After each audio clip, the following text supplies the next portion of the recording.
নমস্কার বন্ধুরা, তিন দিদির হেসেলের একটা নতুন এপিসোডে আপনাদের সবাইকে স্বাগত জানাই। এবার কিন্তু আমরা অনেক দিন পরে আপনাদের কাছে এলাম, প্রায় 1.5 মাস পরে।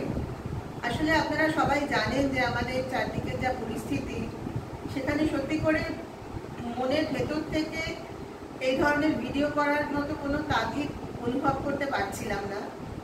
এমন নয় যে আজ পরিস্থিতি বদলেছে, এছাড়া অবশ্য আমার পারিবারিক ক্ষেত্রেও পরিস্থিতি খুব একটা ঠিক নেই। সব নিয়ে আমরা খুবই মানসিকভাবে ভারাক্রান্ত রয়েছি বলতে পারেন। সেই মন খারাপটা জোর করে কাটানোর একটা চেষ্টা হিসেবেই আমরা আজকের এই ভিডিওটা করছি। আপনারা আমাদের সঙ্গে থাকবেন। চলুন আপনাদের দেখাই যে আজকে আমরা কি রান্না আপনাদের দেখাবো। খুব সহজ একটা নিরামিষ রান্না আপনাদের জন্য আমরা নিয়ে এসেছি। আজকে আমরা চটপট খুব সহজে বানিয়ে নেব হচ্ছে পনির রেজালা। তাহলে প্রথমে একবার আপনাদের এই উপকরণগুলো দেখিয়ে দিই। এখানে 200 গ্রাম পনির আমি এভাবে কেটে নিয়েছি। আপনারা চাইলে পনিরগুলো একটু লম্বাটে করেও কাটতে পারেন। এখানে আমি নিয়েছি কিছু উপকরণ। এখানে আছে বড় চামচের 1.5 চামচ মতো পোস্ত নিয়েছি, কিছুটা কাজু, এখানে 6টা গোটা কাজু আছে, আর 1 চামচ মতো ভাঙা কাজু আছে। নিয়েছি কিছু কিশমিশ, এখানে আছে কেশর, আর ফোড়নের জন্য নিয়েছি দেখুন দারচিনি, এলাচ আর লবঙ্গ। এখানে আছে কাশ্মীরি লঙ্কা বাটা। এখন আমরা আসলে আর গুঁড়ো মশলাটা ব্যবহার করি না, বাটা মশলাই ব্যবহার করি, সেই জন্য কাশ্মীরি লঙ্কাটা আমরা বেটে নিয়েছি সামান্য ঘি। এখানে আছে নুন, কাঁচা লঙ্কা, এটা হচ্ছে বিরিয়ানি মশলা, এটা কিন্তু আমরা বাড়িতেই তৈরি করে নিয়েছি। এখানে নিয়েছি এই 1/2 কাপ মতো দই, এই দইটাকে আমরা সামান্য নুন আর চিনি দিয়ে ফেটিয়ে নিয়েছি 1 কাপ দুধ। আর বাকি রান্নাটা কিন্তু আমরা সাদা তেলে করব। তাহলে চলুন শুরু করা যাক। প্রথমে আমি এই পনিরগুলোর মধ্যে সামান্য নুন মাখিয়ে নিচ্ছি। নুনটা ভালো করে পনিরের মধ্যে মাখিয়ে নেব।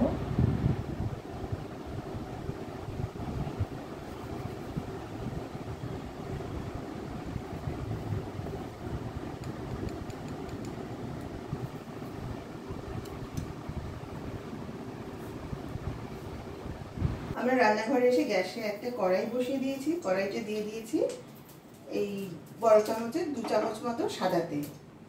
তেলটা মোটামুটি গরম হয়ে গেলে আমরা পনিরগুলো প্রথমে হালকাভাবে ভেজে নেব। আপনারা তো জানেন যে পনিরটা কখনোই বেশি কড়া ভাজতে নেই, তাহলে কিন্তু পনির শক্ত হয়ে যায়। তাই পনিরগুলো আমরা হালকাভাবেই ভাজবো। তেলটা গরম হয়ে গেছে, এবার তেলের মধ্যে পনিরগুলো দিয়ে দেবো। এই সময় আঁচটা কিন্তু একেবারে কমিয়ে দিয়েছি। আমি একটা একটা করে পনির তেলের মধ্যে দিয়ে দিচ্ছি। আমি সবকটা পনির কড়াইয়ের মধ্যে দিয়ে দিয়েছি।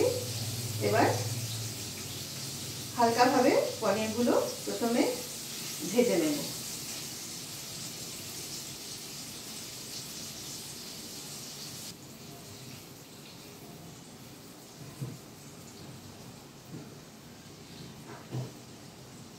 পনিরগুলো কিন্তু ভাজা হয়ে গেছে আমাদের। এবার আমরা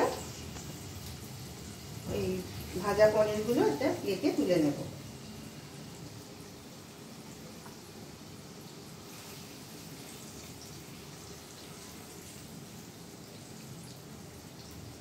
এখানে আমি একটা মিক্সির জার নিয়েছি, তার মধ্যে আমি নিয়েছি কাজু আর পোস্তটা। প্রথমে যেটা করব, এই কাজু আর পোস্তটা আমি শুকনো গুঁড়ো করে নেব। তারপর বাকি উপকরণগুলো দিয়ে জল দিয়ে আমরা একটা মিহি পেস্ট তৈরি করব। আমরা কাজু আর পোস্তটা প্রথমে এভাবে শুকনো গুঁড়ো করে নিয়েছি।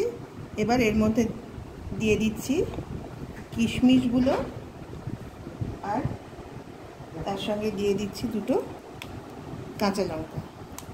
এবার এর মধ্যে সামান্য জল দিয়ে আমরা একটা স্মুথ পেস্ট তৈরি করে নেব। আবার আমরা গ্যাসটা জ্বেলে নিয়েছি, গ্যাসে পনির ভাজার সাদা তেলটা তো ছিলই, এবার আমরা তার মধ্যে যোগ করছি এই 1/2 চামচ ঘি।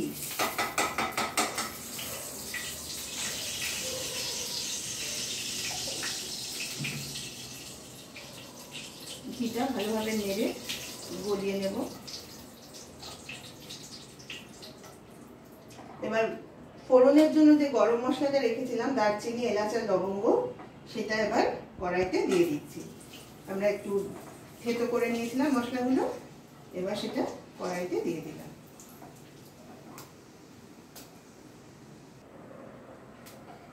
গ্যাসের ফ্লেমটা কিন্তু আবার একদম কম করেই রাখা হয়েছে।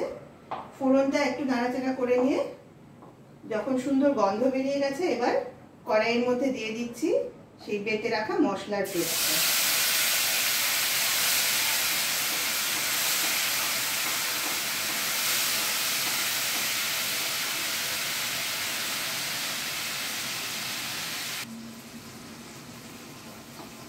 আপনারা মনে রাখবেন, গ্যাসের ফ্লেমটা কিন্তু একদম কম করে রাখতে হবে, নাহলে কিন্তু মশলাটা কড়াইতে লেগে যাবে। আমি এই অবস্থায় দিয়ে দিচ্ছি সামান্য একটু কেশর।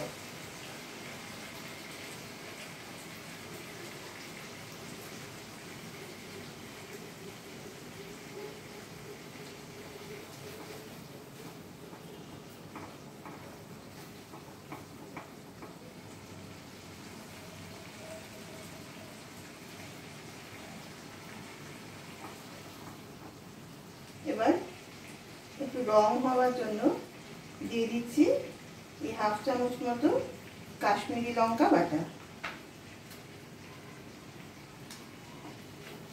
খুব ভালোভাবে সব মশলাগুলো মিশিয়ে নেব।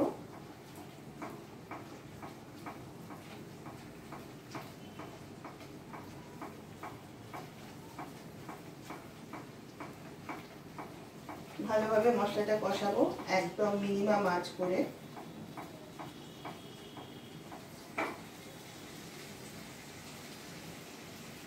এবার দিয়ে দিচ্ছি এই 1/2 কাপের একটু বেশি পরিমাণ গরম জল। খুব ভালোভাবে মিশিয়ে নেব জলটা সব মশলার সঙ্গে। আঁচটা কিন্তু সেই কমই করা থাকবে। জলটা একটু সময় ফুটতে দেব। এই সময় দিয়ে দিচ্ছি পরিমাণ মতো নুন। আমি ছোট চামচে 1/2 চামচ মতো নুন দিলাম। এই নুন মিষ্টিটা আপনারা আপনাদের স্বাদ অনুযায়ী দেবেন।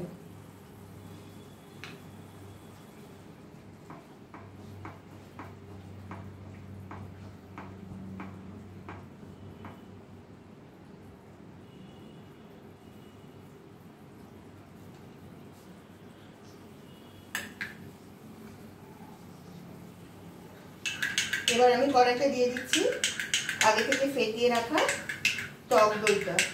আপনাদের আগেই বলেছি, দইটা কিন্তু আমি সামান্য নুন আর চিনি দিয়ে ফেটিয়েছিলাম, সেই জন্য আমি এই রান্নাতে কিন্তু আর আলাদা করে চিনি ব্যবহার করব না। এমনিতেও যে মশলার পেস্টটা তৈরি করেছি তাতে আমরা কিশমিশ দিয়েছি, তাতেও খানিকটা মিষ্টি ভাব আসবে, আর দইতেও একটু চিনি ছিল, সেই জন্য আর কিন্তু আলাদা আমরা মিষ্টি এখানে ব্যবহার করব না। সব উপকরণগুলো খুব ভালোভাবে মিশিয়ে নেব।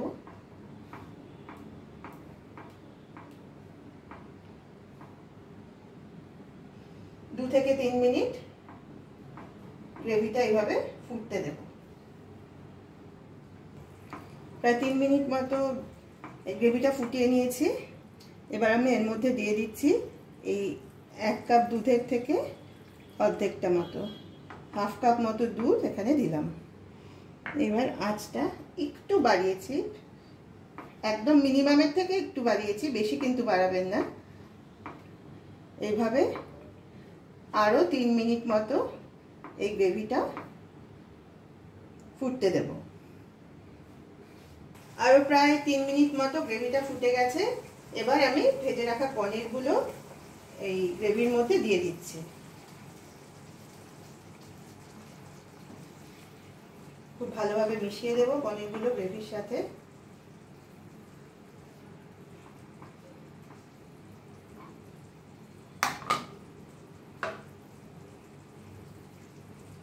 এবার এর মধ্যে দিয়ে দেব এই ছোট চামচের 1/3 মতো বিরিয়ানি মশলা। এটা কিন্তু বেশি দেবেন না, অল্পই দেবেন।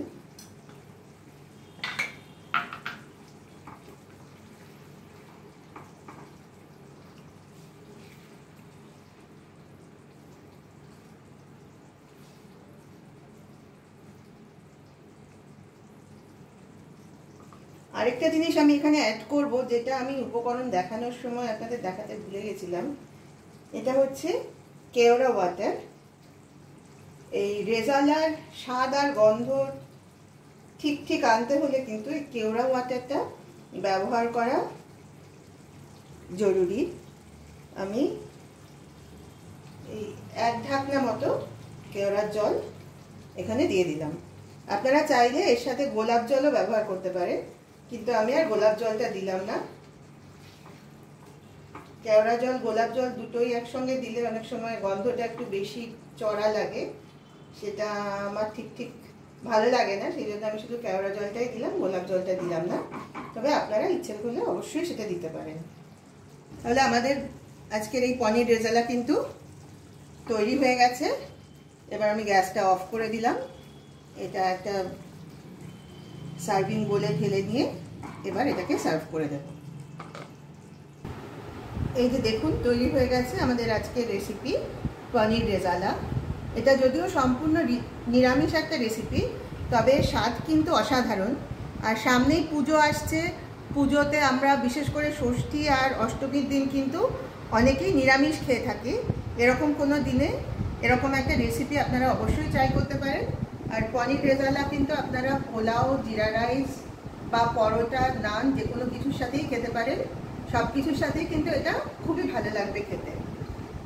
আর আমাদের আজকের এই ভিডিওটা যদি আপনাদের ভালো লাগে তাহলে প্লিজ লাইক, কমেন্ট আর শেয়ার করে আমাদের পাশে থাকবেন। আর আপনারা যারা ইউটিউব থেকে আমাদের এই 3 দিদির হেসেল চ্যানেলটা দেখছেন, তারা প্লিজ আমাদের চ্যানেলটাকে সাবস্ক্রাইব করবেন। আর যারা ফেসবুক থেকে দেখছেন তাদের সবাইকে অনুরোধ করব আপনারা প্লিজ এই 3 দিদির হেসেল পেজটাকে ফলো করে আমাদের পাশে থাকুন। আজ তাহলে এই পর্যন্তই। আবার খুব শিগগিরই আপনাদের সঙ্গে দেখা হবে একটা নতুন ভিডিও নিয়ে। সবাই ভালো থাকবেন। নমস্কার।